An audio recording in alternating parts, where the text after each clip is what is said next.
Welcome to the Event Answer Studio. Today I'm going to show you how to create this freestanding set of butterfly wings, all made from 5-inch balloons. Now you could use a hand pump for this project, but we'll be inflating 600 of these balloons, and I prefer to use an electric timer-based pump that will inflate all of my balloons to the exact same size every time I press a button. I'm going to inflate 2 balloons till they're about 4 inches in diameter. Then take those 2 balloons and tie them into a pair by wrapping the nozzle around twice and tying them in a knot.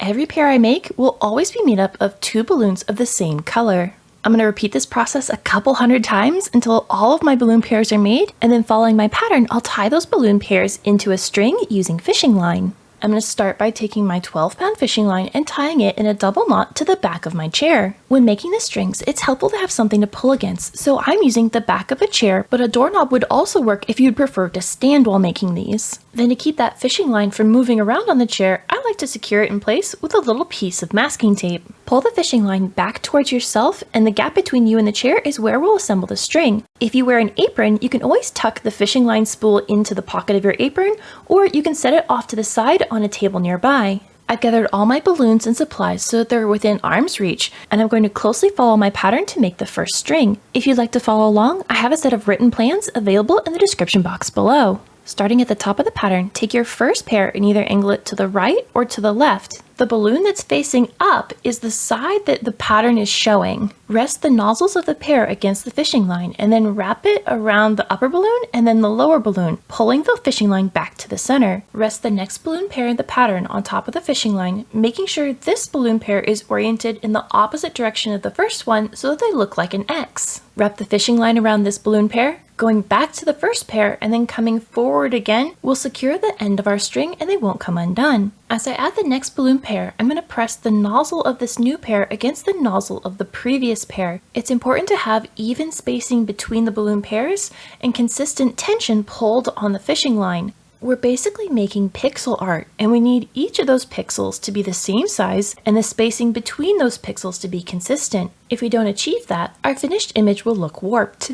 It's also important that your balloon string doesn't rotate on you as you add balloons, because only the uppermost balloons are what will be visible on the finished design. As I continue to alternate the pairs back and forth, changing colors as I continue down the string, the balloons will get too close to your chest to keep adding more.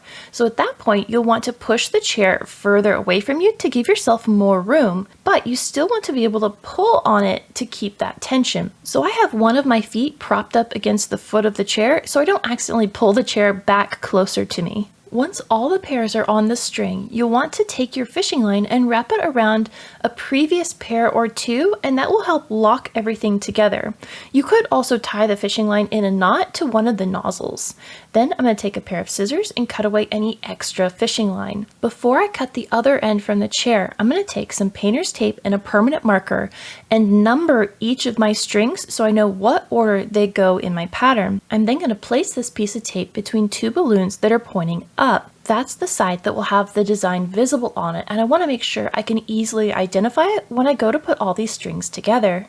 Now I can cut the other end of the fishing line free from the chair and set this string aside and repeat this process for the next string in the pattern. Pay careful attention to each balloon pair you place, as a wrong color in the wrong spot can destroy the finished design. You can see me frequently checking my pattern, and I even had to undo one of my strings because I had placed a balloon in the wrong spot, but fortunately I caught it before I tied off the end. Once all the strings have been created, it's time to tie them together into the overall mural. You want to make sure the correct side is pointing up, and then I'm going to take the first and second string and nestle them together so that the balloons of one string nestle between 2 balloons of the string next to it. I'll be joining my strings together using empty 260 modeling balloons that I've removed all the air from and tied the end into a knot. Then tie the 260 to the nozzles of the topmost balloon of the second string.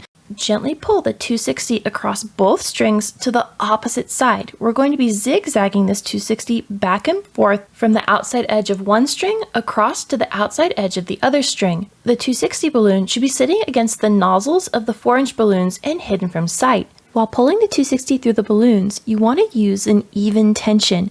If you pull too hard on the balloons, it will cause the whole string to curve and warp our finished design. If your 260 balloon runs out before you get to the end of the string, simply tie on another 260 to the end of your current one.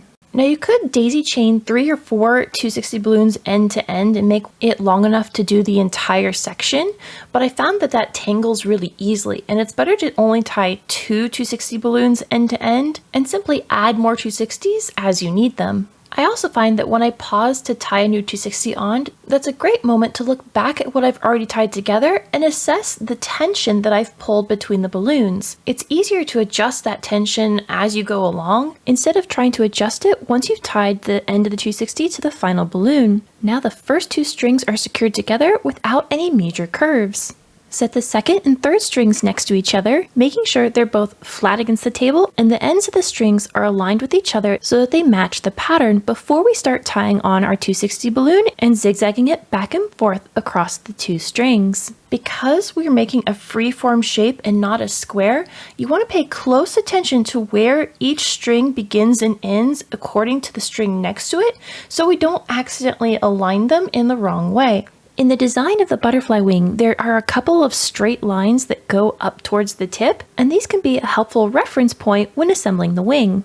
Strings 1 and 2 and 3 and 4 are nice long sections to tie together, but once we get to string 5, we have 2 smaller sections to attach to it. The 2 most critical things to remember when attaching these smaller sections is 1, making sure that they're properly aligned, and 2, how we zigzag the 260 through the balloons, because we want to make sure both ends of those shorter strings are properly attached to the larger string. This will help prevent the edges of our butterfly wing from being floppy once the final design is upright. Up to this point, we've been joining strings of balloons together, as this is a quick way to join lots of balloons, but along the outside edge of our design, it looks a little blocky, and I want to finesse that into some beautiful curves by adding single pairs. Every balloon pair is angled, and I want to make sure that the pairs that I'm adding in follow those angles. So I'm going to nestle 2 of my plum pairs against the very edge of the wing, so the top balloon sits between the 2 balloons next to it. I'm going to attach these pairs using an empty 260 balloon and making sure I tie the end of that 260 to the nozzle of a balloon already attached to the mural, somewhere where it will pull these new pairs in tight to the side of the mural. Nestle the pair in so the upper balloon sits between 2 balloons of the string next to it. Wrap the 260 around the new balloon pair so it sits against its nozzles.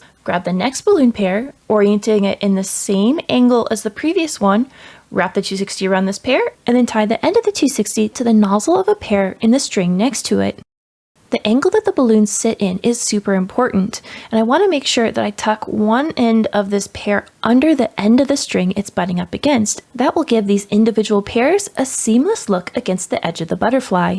I'm going to repeat this process of adding new pairs and zigzagging the 260 back and forth between those new pairs and pairs in the string to add the last 3 pairs to this butterfly wing. If you're tied on space to transport the butterfly wing, you can always transport it in these smaller sections, but I find it's much easier if you have the room to go ahead and assemble the entire wing before moving it to its final location.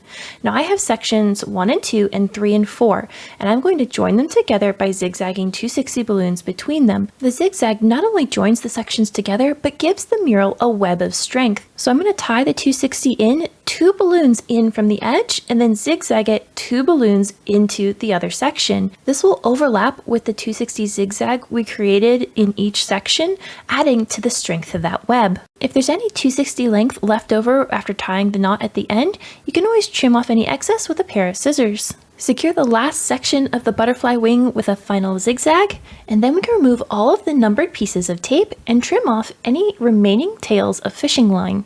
If at any point one of the balloons deflates in the design, pull that balloon up and hold onto the nozzle that's attached to the other balloon of that pair. Then cut out the deflated balloon while you're still holding onto the nozzle of that second pair and tie in a new balloon of the same color. As you tie the 2 balloons together, it's important to pull them nice and snug so that the new balloon sits at the same level as all the balloons around it. I repeated this process so I have 2 matching wings, and now I'm going to attach both of those to some backdrop stands so that they can be freestanding. Lay the wing down so that the front side of the wing is facing the floor. To the back of the wing, I'm going to attach 2 backdrop stand vertical poles. Now these are adjustable, and I've made it so that the height goes to the very top of the wing and extends about 12 inches past the bottom of the wing so that it stands up off of the ground. Nestle the poles down the center of a string of balloons. Then take 2 nozzles that are sitting underneath that pole and wrap them around so one is on either side. Pull it up on top and tie those 2 nozzles in a knot so that the pole is captured between them. I want to make sure I'm tying a knot between balloons at the very edges of the wing and then every foot or so along the back side. This will not only attach the balloons to the backdrop stand, but it'll also give our wing some rigidity once it's standing. At the event location, I placed the stand bases on the ground to match the spacing of the poles already attached to the wings. Once the wings were in place, I went over the entire design to make sure any balloons that might have shifted in transport were sitting in their proper position.